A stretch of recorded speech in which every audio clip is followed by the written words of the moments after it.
시청자 여러분 안녕하세요. 절대성TV 문상희입니다. 여러분, 정의당은 지난 9월 영화감독 김조광수 씨를 당 차별금지법 추진특별위원회 위원장에 임명했습니다. 그러면서 차별금지법 제정은 정의당 당론이라며 내년 총선에서 정의당이 교섭단체가 되면 제1호 법안으로 차별금지법을 발의할 것이라고 밝혔습니다. 총선 출마 여부와 관련해서 정의당 총선 인재플레이에 있는 인물이라며 김조 감독은 조만간 정의당에 입당할 예정이라고 했는데요. 김조 감독이 내년 총선에 출마해 당선된다면 아마 첫 성소수자 국회의원이 될지도 모르겠습니다. 시청자 여러분, 차별금지법에 대해 들어보셨나요? 포괄적 차별금지법은 성별, 장애, 병력, 성적 취향 또는 종교, 사상, 고용 형태, 출신 국가 등에 대해 불합리한 차별을 금지하는 법입니다. 그런데 우리나라에는 이미 장애인, 여성, 고령자 등에 대한 차별을 금지하는 법이 존재합니다.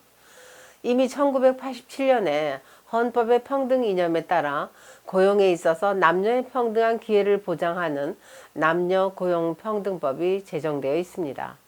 또 양성평등기본법은 사회 전 분야에서 여성과 남성의 동등한 권리와 참여를 보장해서 양성평등 사회를 구현하자는 법안입니다. 그리고 장애인을 위한 장애인차별금지법은 모든 생활 영역에서 장애를 이유로 한 차별을 금지하고 장애인의 사회 참여와 평등권을 실현하고자 합니다. 그리고 그 이외에 고용정책기본법 등도 존재합니다. 시청자 여러분, 그러면 포괄적 차별금지법은 도대체 뭘 더 차별하지 말자고 하는 것일까요? 법이 발의될 때마다 조금씩 다른데요. 조항에 보면 남녀, 성별 등이라는 등자 같은 말을 넣어서 차별금지 사유에 성적 지향, 성별 정체성에 대한 차별을 하지 말자고 해서 문제가 되고 있습니다. 소위 말하는 포괄적 차별금지법의 금지 사유에는 인종이나 성별, 출신국가 같은 가치와 윤리 중립적인 것과 성적 지향이나 종교, 사상과 같은 가치와 윤리 판단적인 사유가 필요한 내용들, 즉 범주나 카테고리가 다른 것들이 혼합되어 있다는 것입니다. 인종이나 태어난 성별은 내가 선택할 수 없는 범주이지만 성적 지향은 각 개인의 자유의지에 따라서 윤리적으로 판단하여 선택하는 것이기 때문에 선택한 자신이나 또는 그 사람을 바라보는 상대자의 입장에 따라서 윤리적 가치 판단을 다르게 할 수 있다는 것입니다. 그런데 그러한 판단이 필요한 것들도 뭉뚱그려서 모두 법으로 제정해서 한쪽을 무조건 금지시키겠다고 하는 것이 문제가 되는 것입니다. 여러분, 동성애를 옳다고 하는 사람도 있고 동성애는 윤리적으로 문제가 있다고 하는 사람들이 있는데요. 차별금지법을 제정해서 동성애 성행위는 옳지 않다고 하는 주장하는 사람들을 일방적으로 징역과 벌금으로 처벌하는 법이 과연 옳은 법이라고 할 수 있을까요? 정의당은 내년에는 제1호 법안으로 이 성적 지향 차별금지 법안을 발의하겠다고 했는데요. 과연 이 법이 통과되면 어떤 일이 벌어질까요? 이미 이러한 차별금지법이 통과된 해외 사례로 알 수 있겠죠. 동성결혼이 합법화된 나라에서는 이러한 차별금지법이 훨씬 무서운 힘으로 작용을 하고 있습니다. 동성혼이 합법화되었으니 어떤 형태로든지 이성혼과 다르게 구별되어서는 안 된다는 것입니다. 동성결혼이 일찍 합법화된 미국 매사추세츠에서 일어난 일입니다. 어느 날 5살 유치원생 아이가 동성결혼을 소개하는 책자를 집으로 가지고 왔다고 합니다. 이 동화책에는 한 명의 아버지와 또 다른 아버지가 집안일을 하는 모습, 그리고 한 명의 어머니와 또 다른 어머니가 아이들을 돌보는 동성가족의 모습이 자연스럽게 나타나 있었다고 합니다. 여러분이라면 이런 동화책을 5살짜리 자녀에게 읽히고 싶으신가요? 그 부모는 이런 교육을 하겠다는 통지를 받은 적도 없고 5살짜리 아이에게 동성 결혼을 도덕적으로 받아들이도록 교육하는 것은 적절하지 않다고 생각해서 학교에 이런 교육이 있을 때는 미리 통지해 달라고 요청했습니다. 학교 측에서는 이것은 미리 부모에게 통지해야 할 문제도 아니고 동성애는 합법적이니 학교 관계자 누구라도 아이들에게 동성 관계나 동성 가족에 대해 이야기할 수 있다라고 한 것입니다.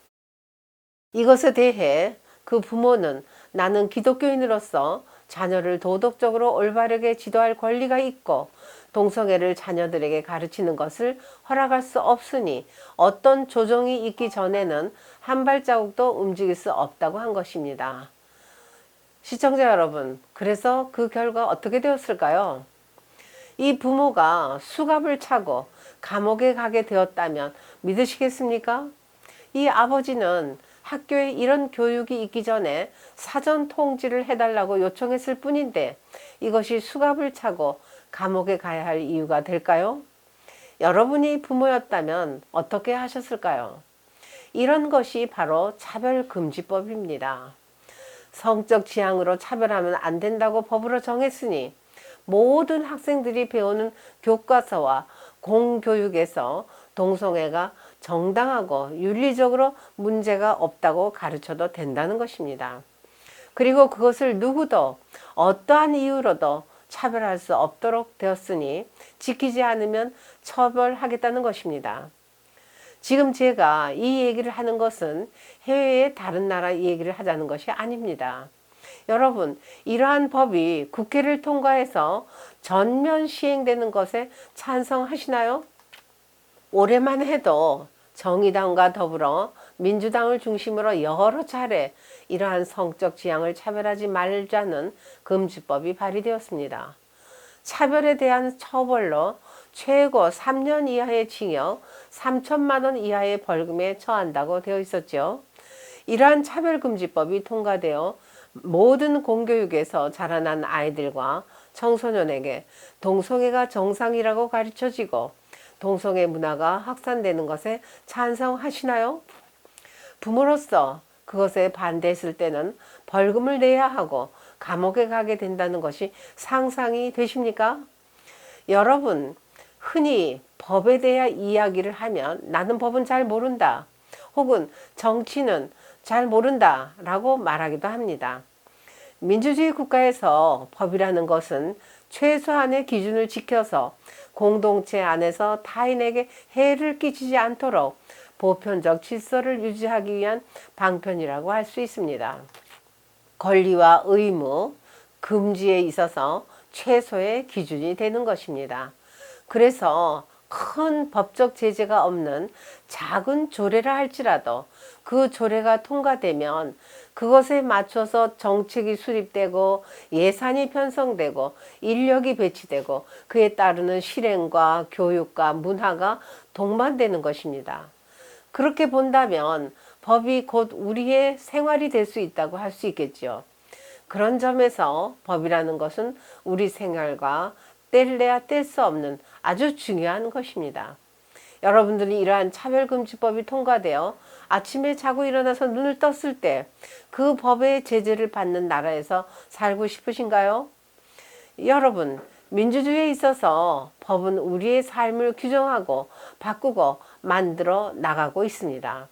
지금부터는 이러한 법에 대해서 더욱 관심을 가지는 것이 필요한 때라고 생각을 합니다. 시청해 주셔서 대단히 감사합니다.